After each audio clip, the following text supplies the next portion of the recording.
आपको मैंने एक सवाल पूछा था, याद होगा आपको, कि 5 बड़ा के साथ सपा बसपा का जब गठबंधन हुआ था, आदरणीय मायावती जी को हम लोग प्रधानमंत्री बनाना चाहते थे। अभी जब इंडिया गठबंधन हुआ, हम सब मिलकर के नीतीश कुमार जी को प्रधानमंत्री बनाना चाहते हैं। 5 बड़ा के साथ केंद्रीय मंत्री बड़ा के स्टेट मिनिस्टर, प्रदेश अध्यक्ष बड़ा के राष्ट्रीय अध्यक्ष।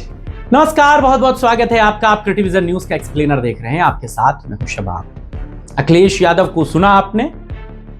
ये बात बहुत सुनी होगी आपने। इसमें वो कहते हैं कि हम नीतीश कुमार को प्रधानमंत्री बनाना चाहते थे, मायावती को प्रधानमंत्री बनाना चाहते थे, लेकिन इन सब के बीच में अखिलेश यादव की एक बात का आपने गौर नहीं किया। वो पहली लाइन कहते हैं कि हमने आपसे पहले भी कहा है 5 बड़ा या 7। ये बात अखिलेश यादव की जुबान से बार बार सुनाई दे रही है। क्या आपको इसका मतलब पता है?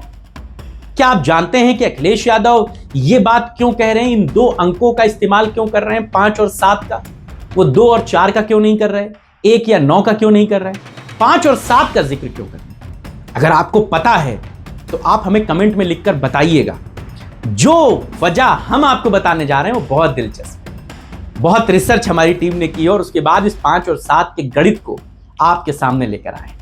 समाजवादी पार्टी के सुप्रीमो अखिलेश यादव जब भी मंच पर हो, प्रेस कॉन्फ्रेंस में हो, कहीं भी हो, ये सवाल पत्रकारों से जरूर करें। आपको मैंने एक सवाल पूछा था, याद होगा आपको, कि 5 बड़ा के साथ। पहली नजर में ये आपको सिर्फ संख्या का खेल लगता है, लेकिन असल में ये बीजेपी की राजनीति पर अखिलेश यादव का व्यंग है। जी, अखिलेश यादव का ये व्यंग बीजेपी पर किया गया तंज है।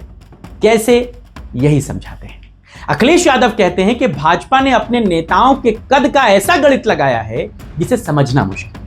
असल में ये 2 नंबर भाजपा के 2 बड़े नेताओं से जुड़े। नंबर 5, इसका मतलब पहले समझाता हूं। 5 नंबर जो है वो भाजपा के राष्ट्रीय अध्यक्ष नितिन नवीन की तरफ इशारा है। क्यों है ये समझिए। नितिन नवीन पटना की बांकीपुर सीट से 5 बार के विधायक रहे और भारतीय जनता पार्टी ने उन्हें अपना राष्ट्रीय अध्यक्ष बनाया है। 5 बार के विधायक को राष्ट्रीय अध्यक्ष बनाया है।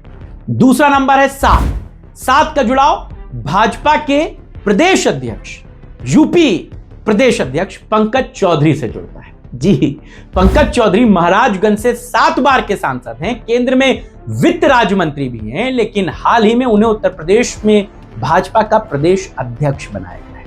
यही तो अखिलेश यादव का तंज है।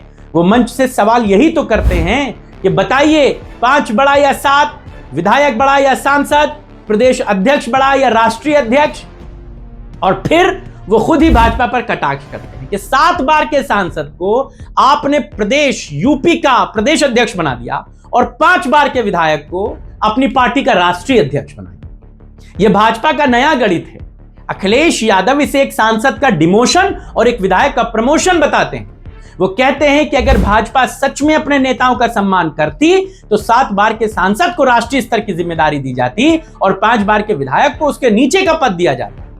इसीलिए अखिलेश यादव अपनी प्रेस कॉन्फ्रेंस में, अपने कार्यक्रमों में इसी सवाल को पूछते हैं, 5 बड़ा या 7? और इस सवाल के जरिए वो भाजपा को यह संदेश देते हैं कि पार्टी के अंदर नेताओं के कद का नहीं बल्कि सत्ता के समीकरणों का सम्मान हो रहा है। ये बात तो आपको पता ही है। भाई, नितिन नवीन को राष्ट्रीय अध्यक्ष बनाया गया तो बिहार की सियासत के इर्द गिर्द चीजों को रखा गया। नितिन नवीन बिहार से आते हैं, वहां पर बीजेपी को अपने को मजबूत करना है। पंकज चौधरी को यूपी का कमान संभालने का मौका मिला, यहां पर वो पिछड़ी जाति से आते हैं। वो जिस समाज से आते हैं, कुर्मी समाज से, वो बीजेपी के लिए एक मजबूत विकल्प है, क्योंकि बीजेपी के पास कुर्मियों का कोई बड़ा नेता नहीं। कुर्मियों के नेता के तौर पर अनुप्रिया पटेल हैं, आशीष पटेल हैं, जो गठबंधन में हैं। वो बीजेपी के साथ रहते हैं, लेकिन फायदा कुर्मियों का उन्हें मिलता है। लिहाजा कुर्मी समाज को अपनी तरफ आकर्षित करने के लिए बीजेपी उन्हें लेकर आई है। यानी कि बीजेपी के अंदरूनी राजनीति समाजवादी पार्टी के मुद्दे पर तो है, लेकिन बीजेपी सांसद हो या विधायक अपने जातीय समीकरणों के हिसाब से पूरा गेम प्लान है। तो 5 और 7 की राजनीति आपको समझ में आ गई, नितिन नवीन, पंकज चौधरी की। आपको क्या ये पहले पता था? अगर पता था तो ठीक है, नहीं पता है तो अब हमने बता दिया। आपको क्या लगता है इस खबर पर? अपनी राय दीजिएगा, बताइएगा। आपके राय और विचारों का इंतजार रहेगा। फिलहाल इतना ही, नमस्कार।